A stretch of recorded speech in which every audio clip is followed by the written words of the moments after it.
Hey guys, here's a quick video on rational exponents. It'll probably be actually one of the shortest videos for the pre-problems of the day.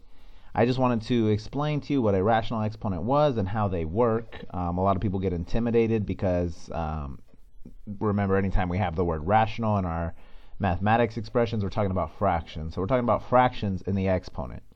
And for a lot of people, at first glance, it just makes them uncomfortable. So let me just tell you what it means.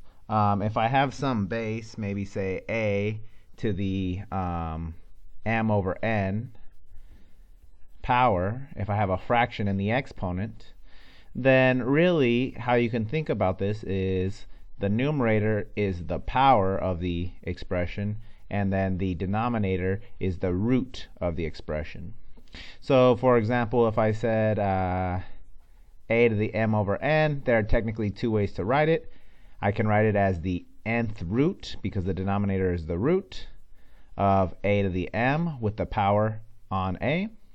Or you can rewrite it as the nth root of a and then raise that all to the mth power. So in either case, m is the power, n is the root. A lot of people just like to think of it then as p over r, so that they can rewrite it as the rth root of a to the pth power, or the other way around. Actually, this is the most useful way for today's problems, and most of the time it's nice to take the rth root before raising it to the pth power. Like say, for example, I had 9 to the 5 over 2 power. You could rewrite it one of two ways. You could rewrite it as 9 to the 5th, put the power on the 9 right away, and then just take the square root of 9. I can write the 2 there, although I don't have to. But then think about it. You got to do 9 times 9 times 9 times 9 times 9, so 9 to the 5th power, which is going to be a huge number, and then you're going to have to take the square root of that.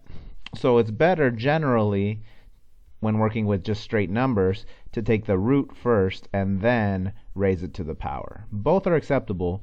Both work.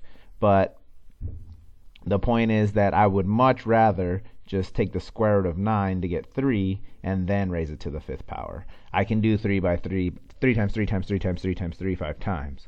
That's no problem.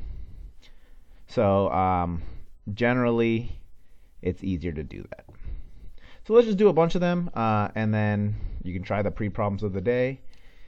Like I said, there are a few problems, and it's a quick video. So let's just say I gave you 16 to the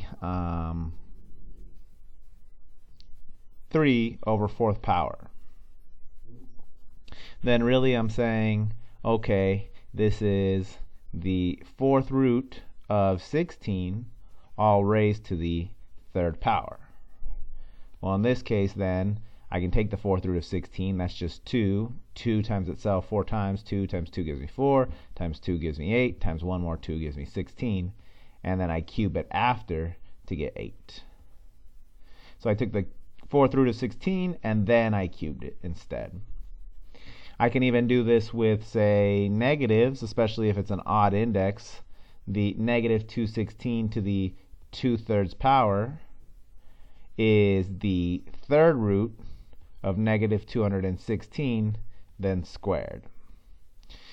If you make a list of squares a list of cubes, then these become easier, even a list of 4th powers, like the fact that 1 squared gives me 1, 2 squared gives me 4. I might go all the way down to 20 if we haven't done this already together. And then I would do the same thing for cubes. I would just probably only go from 1 all the way down to like 10 cubed. And then I would do the same thing for fourths, but maybe just go to like 5. So 1 to the 4th, 2 to the 4th, all the way down to 5 to the 4th. So if you have a list of cubes, a list of thirds, a list of 4th powers, what you'll see is 6 cubed gives you 216. So the cube root of negative 216 is just negative 6. Then I can square that. Negative 6 squared gives me 36. You just have to be careful if there are negatives on radicals with like even indexes.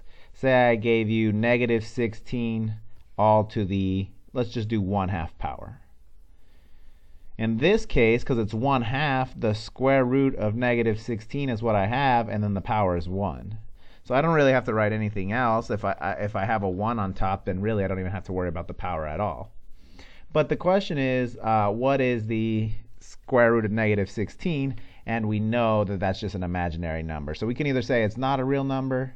Well, usually we just say it's not a real number. Or we say there's no real solution.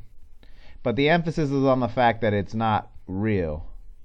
So there is a solution. It's an imaginary number. We haven't talked about those yet. But generally, we just say there's no real solution. Just be careful, because if I give you negative 16 to the 1/2, where this is not all in parentheses, then technically the 1/2 only belongs to the 16, right? In this case, the 1/2 belongs to the whole negative 16, but here I'm thinking of the negative and the 16 as separate, so the 1/2 only belongs to the 16. But now this just becomes the negative square root of 16, because the 1/2 only belongs to the 16, so I can actually take the answer there. I get 4. Negative 4. So we'll talk about that more. It's not actually something that's on the problem of the day. The other problem of the day problem might just ask you to take like 25 over 64 to the 3/2 power or something. All it comes down to, all I want you to take away from this video is that it's always the power over the root. So I would take the square root of 25 over 64. The 2 actually goes out here. If it's not written, it's assumed to be 2.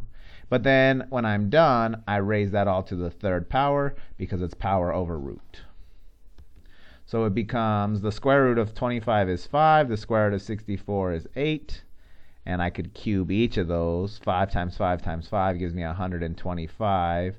Ooh, 8 is harder. 8 times 8 times 8, 64 times 8.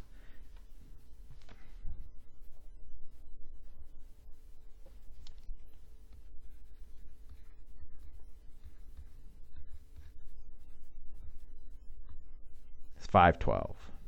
Yeah, I knew that one.